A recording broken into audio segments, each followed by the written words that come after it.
আজকে ভোগ রান্না করব গপু বাবার জন্য। তো সেই জন্য প্রথমে ভাতটা বসিয়ে দিয়েছিলাম, আর এদিকে ডালের জল গরম বসিয়ে দিয়েছিলাম। তো ডালের জলটা গরম হয়ে যাওয়ার পরে ডালটা ধুয়ে দিয়ে দিয়েছিলাম কড়াইতে।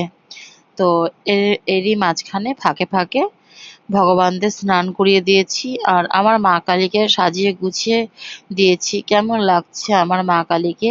এদিকে আমার গপু বাবারা, 4 গপু বাবা বসে আছে চান করবে, চানের অপেক্ষায়। আর ওদিকে সবকিছু গপু বাবাদের জামা কাপড় রেডি করে নিয়ে এদিকে আমি ধূপটা ধরিয়ে নিয়েছিলাম। আর এই যে ধূপটা এখানে দিয়ে দিয়েছি। ধূপটার খুব সুন্দর সেন্ট, গন্ধ ধূপটার একদম ঠাকুর ঘরে পুরো ম ম করে ধূপটার গন্ধে। আর এদিকে এই যে সূর্যমুখী আলু আমার ছেলে নিয়ে এসেছিল। এই আলুটা ও খুব ভালোবাসে খেতে।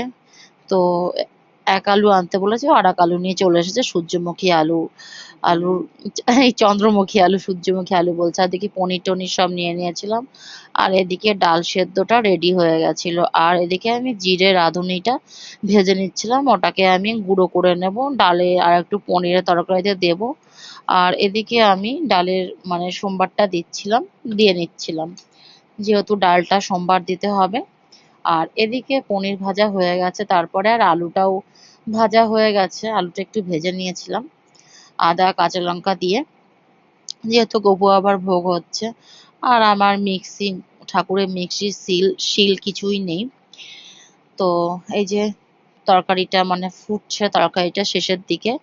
এদিকে তরকারিটা ফুটছে, আর এই যে আমি ছাদে চলে গেছিলাম রান্নার মাঝখানে গপু বাবার আর বাকি ভগবানদের জামা কাপড়গুলো মেলতে। আর আকাশে কিরকম মেঘ হয়েছে দেখো, মানে একবার রোদ উঠছে একবার বৃষ্টি হচ্ছে, এরকমই হচ্ছে, জামা কাপড় মেলেও শান্তি নেই। আর এদিকে আমার ছেলের ধুতিটা আমি ধুয়ে দিয়েছিলাম, যেহেতু জল ঝরাতে হবে, ঘরে মেললে হবে না, ঘরে জল পড়বে জলটা না ঝরানো পর্যন্ত।